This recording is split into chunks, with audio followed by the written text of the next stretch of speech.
Direktur Departemen Komunikasi Bank Indonesia Junanto Herdiawan angkat bicara perihal adanya unggahan foto uang Rp10.000 dicoret-coret tulisan Open BO yang viral di media sosial baru-baru ini.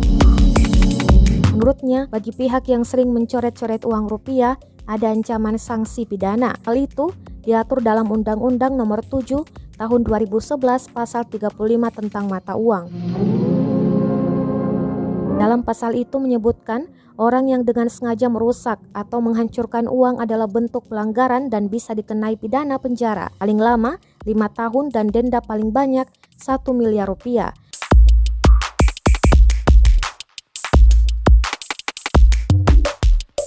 Kendati demikian, pihaknya lebih mengedepankan pendekatan persuasif agar masyarakat bisa menghargai mata uang rupiah.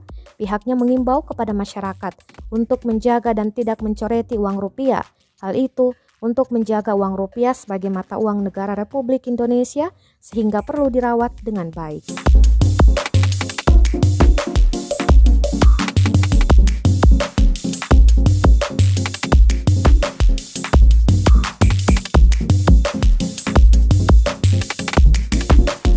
Terima kasih sudah nonton.